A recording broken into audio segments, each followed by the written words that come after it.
Srinath Reddy Mittapalli YouTube channel స్వాగతం. అందరికీ నమస్కారం. నేను మీ శ్రీనాథ్ రెడ్డి మిట్టపల్లి. ఇవాళ తరకు వచ్చి డిసెంబర్ 23, 2025 సంవత్సరం. ఇవాళ ముఖ్య అంశాలకు వచ్చినట్లయితే, కువైట్లో ఉన్నటువంటి గృహ కార్మికులు ఎవరైతే ఉంటారో అలాంటి వారికి బ్యాంక్ అకౌంట్ తప్పనిసరి అని చెప్పేసి ప్రభుత్వం అయితే తెలియజేస్తుంది. ఇది గృహ కార్మికుల శుభవార్తగా మనం చెప్పుకోవాలి. దీనికి సంబంధించిన వివరాలుగా మనం చూసుకున్నట్లయితే, కువైట్లో సుమారుగా 7.57 లక్షల మంది గృహ కార్మికులు అయితే ఉన్నారు. వీళ్ళందరూ ప్రతి నెల యావరేజ్ పైన ఒక్కొక్క గృహ కార్మికుడు 120 దినాల వరకు అయితే జీతం పొందుతున్నాడు. సో 120 దినాలు జీతం పొందితే ఒక నెలకి వీళ్ళు పంపించేటువంటి అమౌంట్ వారి సొంత దేశాలకి సుమారుగా 90 మిలియన్ల కువైటీ దినార్లు అయితే ఉంటుంది.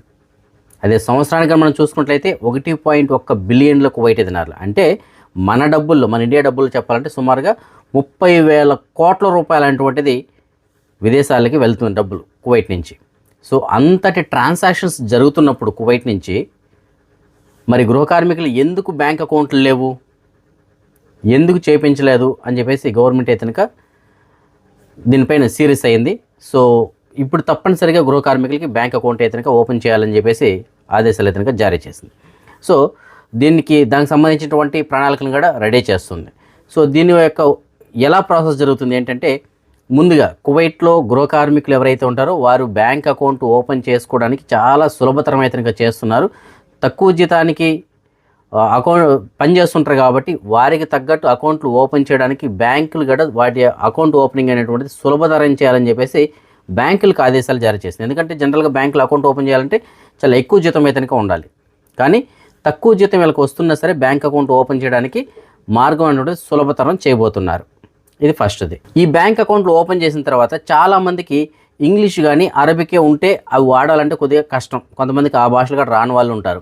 సో అందుకు గాను వివిధ భాషల్లో ఈ సర్వీస్ అనేటువంటిది అందుబాటులో ఉండాలి. ఈ బ్యాంక్ అకౌంట్లు ఏవైతే ఉంటాయో అవి అందుబాటులో ఉండేలాగా వాళ్ళకి ఓపెన్ చేయాలని చెప్పేసి అంటున్నారు. ఎందుకంటే ఇప్పుడు తెలుగు వచ్చిన వాళ్ళు ఉంటారు, హిందీ వచ్చిన వాళ్ళు ఉంటారు, శ్రీలంక వాళ్ళు, బంగ్లాదేశ్ వాళ్ళు, ఫిలిపిన్ వాళ్ళు, ఇలా రకరకాల దేశాల వాళ్ళు ఉంటారు. సో ఆ విధంగా మల్టీ లాంగ్వేజెస్లో వారికి సంబంధించిన అప్లికేషన్స్ కావచ్చు, లేదంటే ఇంక వేరే ఏదైనా సరే అందుబాటులో ఉండేలాగా దానికి తగినటువంటి ఏర్పాట్లు కూడా చేయాలని చెప్పేసి బ్యాంకులను అయితే ఆదేశాలు జారీ చేసింది గవర్నమెంట్.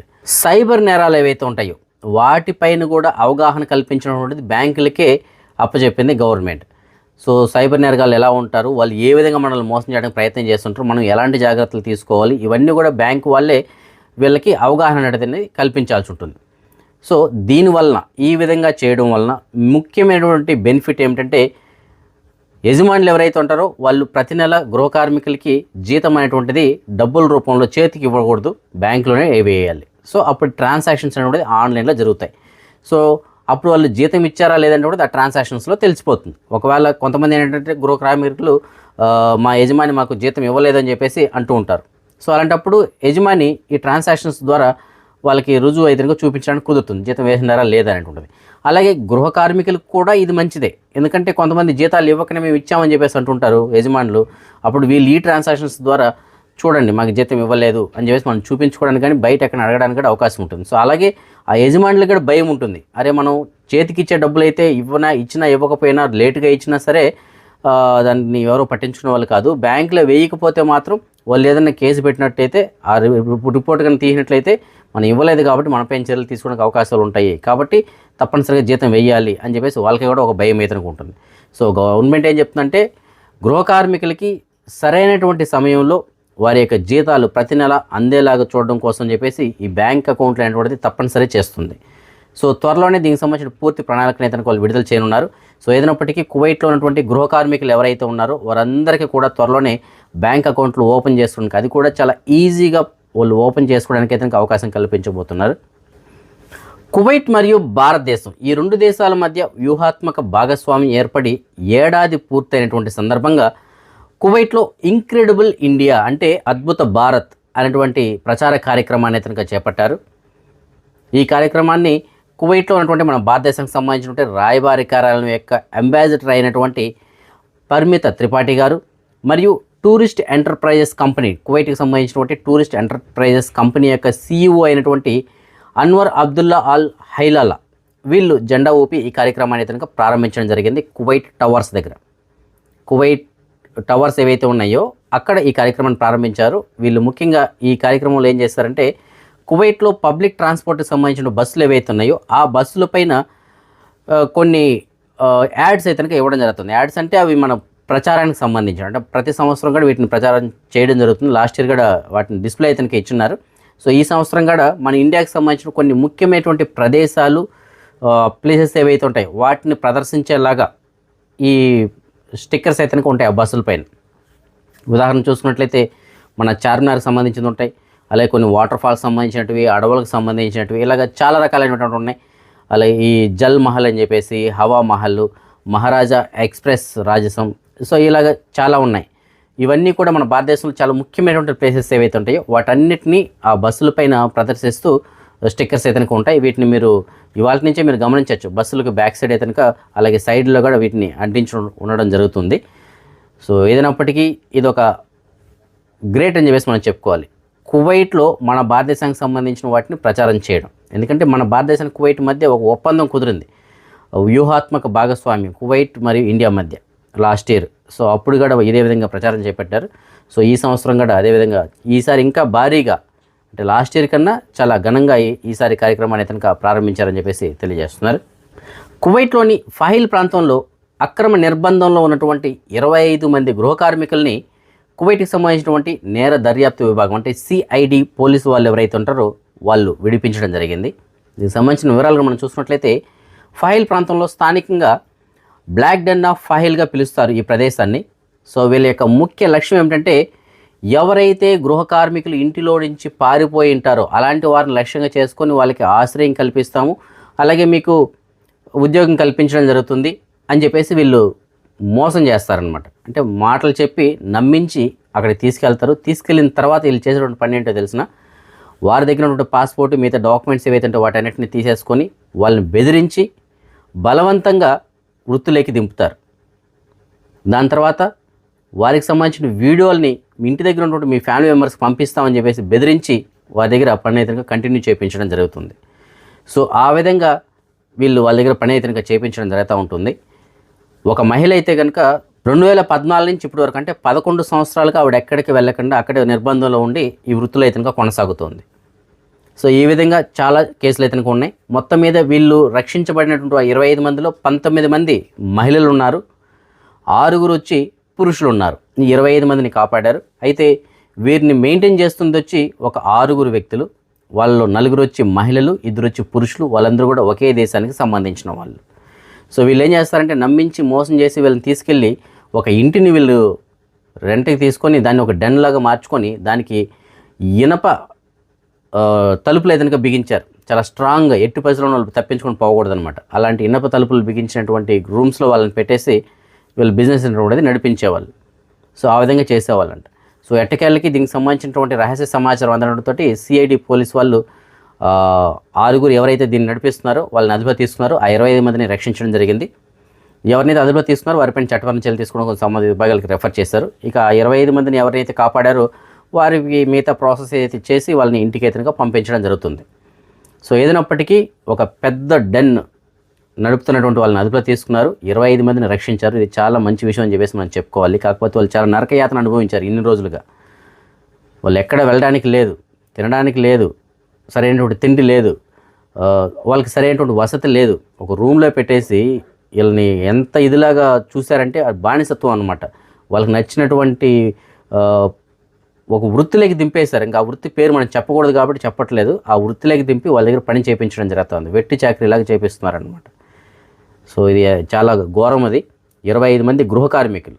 కాబట్టి గృహ కార్మికులు అందరూ చాలా జాగ్రత్తగా ఉండండి. చాలామంది గృహ కార్మికులు ఏంటంటే ఎవరో బయట మాటలు చెప్తూ ఉంటారు, ఫోన్ కాల్ ద్వారా దేంట్లో ఒక ధర పరిచయం అయ్యి మాట్లాడినప్పుడు నువ్వు ఇంట్లో ఉంటూ వచ్చేస్తే బయటికి నీకు మంచి ప్లేస్ చూపిస్తాను, మంచి ఉద్యోగం చూపిస్తాను, మంచి ఇల్లు ఉంది, నువ్వు అక్కడ చేసుకోవచ్చు, ఇక్కడ చేసుకోవచ్చు అని ఎన్నో మాటలు చెప్తుంటారు. వాళ్ళు నమ్మి కనుక మీరు బయట వచ్చారనుకోండి, వాళ్ళ అవసరం తీరినంత వరకు మీరు వాడుకొని దాని తర్వాత మిమ్మల్ని వదిలేయచ్చు. లేదు ఇలాంటి చోట తీసుకెళ్ళి ఇలాంటి చోట తీసుకెళ్ళి వదిలేస్తే మీ పరిస్థితి ఏమిటి? ఎన్ని సంవత్సరాలైనా మీరు అక్కడే అజ్ఞాతంలో ఉండాల్సిందే. ఇంకా ఈ విధంగా ఎవరో ఒకరు విడిపించినంత వరకు అది 10 ఏండ్ల, 12 ఏండ్ల, 20 ఏండ్ల మనం చెప్పలేం. అది వాళ్ళ టైంని బట్టి ఆధారపడి ఉంటుంది. కాబట్టి ఎవరో మాటలు చెప్పారని చెప్పేసి మాత్రం తొందరపడి ఒకరిని నమ్మి మీరు ఇంట్లో బయట అయితే రాకండి. వస్తే మాత్రం ఇలాంటి ఇబ్బందులు పడడానికి కూడా అవకాశాలు అయితే ఉంటాయి. కాబట్టి మనం ఏ పని మీద అయితే వచ్చామో ఆ పని చేసుకున్న రోజులు జాగ్రత్తగా దాని తర్వాత ఇంటికి వెళ్ళిపోండి. లేదు మీకు ఇబ్బందిగా ఉందా, ప్రభుత్వాన్ని ఆశ్రయించండి. పోలీస్ స్టేషన్లు ఉన్నాయి, మన ఎంబసీ ఉంది, లేదంటే సేవా సంఘాలు ఉన్నాయి. ఎవరిని ఒకరిని ఆశ్రయించినట్లయితే మీకు తప్పకుండా సాయం అతనికి అందించి ఇంటికి పంపించడానికి ప్రయత్నాలు చేస్తారు. అంతేగాని ఎక్కువ డబ్బులు వస్తాయనో లేదంటే ఫ్రెండ్స్ ఏదో చెప్పారని చెప్పేసి ఫ్రీడమ్ కోసం అని చెప్పేసి ఇంట్లో అంటే బయట వస్తే మాత్రం ఎక్కువ శాతం మంది ఇప్పటికి ఆల్రెడీ చాలామంది ఇబ్బందులు అయితే పడుతున్నారు. సో మీరు కూడా ఆ కోవలకి అయితే రాకండి. దయచేసి నేను ఏదైతే చెప్పానో ఆ విధంగా పాటించండి తప్ప ఇంకొకరిని నమ్మి మాత్రం బయట రాకండి ఎట్టి పరిస్థితుల్లోనూ. కువైట్లోని అబ్దుల్లా అల్ ముబారక్ ఈ ప్రాంతంలో శుక్రవారం రోజున రాత్రి 8 గంటల పైన వాటర్కి కొద్దిగా అంతరాయం అయితే కలుగుతుందని చెప్పేసి అంటున్నారు. అంటే అక్కడ మెయింటెనెన్స్ వర్క్ అయితే చేయబోతున్నారంట. సో ఆ కారణం చేత తాగునీటికి కొంత అంతరాయం అయితే కలుగుతుందని చెప్పేసి తెలియజేస్తున్నారు. శుక్రవారం నైట్ 8 గంటల పైన అబ్దుల్లా అల్ ముబారక్ ప్రాంతంలో. కువైట్లో ఇవాళ నుంచి కొత్త రెసిడెన్సీ చట్టాలు అయితే అమల్లోకి వచ్చాయి. సో ఇవాళ నుంచి అమలు చేయబడ్డాయి. అవి నేటి వార్తలో మనం చెప్పుకున్నాం దేనికి సంబంధించింది అనేటువంటిది. ఉదాహరణ మనం చూసుకున్నట్లయితే కొత్త వీసాల జారీకి సంబంధించినటువంటి ధరలు అయితే పెంచారు. అలాగే గృహ కార్మికులు ఇంటికి వెళ్ళిన తర్వాత 4 నెలల వరకు మాత్రమే వాళ్ళకు ఉండడానికి కుదురుతుంది. 4 నెలల పైన ఉండాలంటే వాళ్ళ యజమాని తప్పనిసరిగా ఎగ్జిట్ పర్మిట్ అనేది జారీ చేయాల్సి ఉంటుంది, అతను తీసుకోవాల్సి ఉంటుంది. సో గతంలో అయితే అతను క్యాన్సిల్ చేయకుండా ఉంటే చాలు, కానీ ఇప్పుడు అలా కాదు, తప్పనిసరిగా ఎగ్జిట్ పర్మిట్ తీసుకోవాల్సి ఉంటుంది. కాబట్టి మ్యాక్సిమం 4 నెలలు మాత్రమే ఇప్పుడు గృహ కార్మికులు ఇంటి దగ్గర ఉండడానికి అయితే అవకాశం ఉంటుంది. సో ఇంకా కొన్ని రూల్స్ అయితే పెట్టినారు. సో అలాగే ఏజ్ లిమిట్ కూడా 21 సంవత్సరం మినిమం, మ్యాక్సిమం వచ్చి గృహ కార్మికులకి 60 సంవత్సరాలు. ఈ విధంగా ఉంటేనే వాళ్ళకి వీసా అనేది పుడుతుందని చెప్పేసి మనం చెప్పుకున్నాం. సో నేను వీడియోలో వీటి గురించి క్లియర్గా చెప్పుకోవడం జరిగింది. సో నేను వీడియోలో మనం ఏవైతే చెప్పుకున్నామో ఆ చట్టాలన్నీ కూడా ఇవాళ నుంచి అమల్లోకి వచ్చాయి. మన సబ్స్క్రైబర్ ఒకరు మనకి మెసేజ్ పెట్టారు, ఆయనకి పని కావాలి అని చెప్పేసి అంటున్నారు. దివాణిలో పని కానీ, హారిస్కా పని, లేదంటే ఈ కైమాల దగ్గర పని కానీ ఏదైనా ఉంటే కనుక నేను చేసుకుంటానని చెప్పేసి అంటున్నారు. సో మీకు తెలిసిన చోట అలాంటి వేకెన్సీ ఏదైనా ఉన్నట్లయితే మీకు డిస్ప్లేలో ఆయనకు సంబంధించిన నెంబర్ ఇచ్చిన నెంబర్ కాల్ చేసి ఆయనకి సమాచారం అందించగలరు. అలాగే సాల్మియాలో మనకు తెలిసినటువంటి ఒక గిఫ్ట్ షాప్లో పనిచేయడానికి 2 సేల్స్ గర్ల్స్ కావాలి అని చెప్పేసి అంటున్నారు. అయితే అనుభవం కలిగిన వాళ్ళు కావాలి అని చెప్పేసి అంటున్నారు. అంటే సేల్స్లో అనుభవం ఉన్నటువంటి 2 మహిళలు కావాలని చెప్పేసి అంటున్నారు. మగవాళ్ళు అయినా సరే పర్లేదు, వాళ్ళకి వాచ్లు రిపేర్ చేయడం వచ్చి ఉంటే కనుక ఇంకా మంచిదని చెప్పేసి అంటున్నారు. చాలా మంచి జీతం అయితే కనుక ఇస్తారు. అయితే సూన్ వీసా కలిగి ఉండాలి. సో మీరు ఎవరికైనా సరే దీనికి ఇంట్రెస్ట్ అనుకున్నట్లయితే మీకు నేను డిస్ప్లేలో వాళ్ళకి సంబంధించిన నెంబర్ అయితే ఇస్తున్నాను. ఆ నెంబర్ కాంటాక్ట్ చేసి పూర్తిగా కనుక్కొని మీకు నచ్చితే వెళ్ళి జాయిన్ అవ్వచ్చు. జీతాలు మాత్రం చాలా బాగుంటాయి. అలాగే మంచి ఉద్యోగం అండి. సో ఇబ్బంది పెట్టడం కానీ అలాంటి ఇతనికి ఏమి ఉండవు. ఎందుకంటే మనకు తెలిసిన వాళ్ళ షాప్ కాబట్టి నేను మీకు పక్కాగా చెప్తున్నాను దానికి సంబంధించిన సమాచారం. ఎలాంటి ప్రాబ్లం లేకుండా మీకు జీతాలు ఇతనికి సమయానికి అందించడం జరుగుతుంది.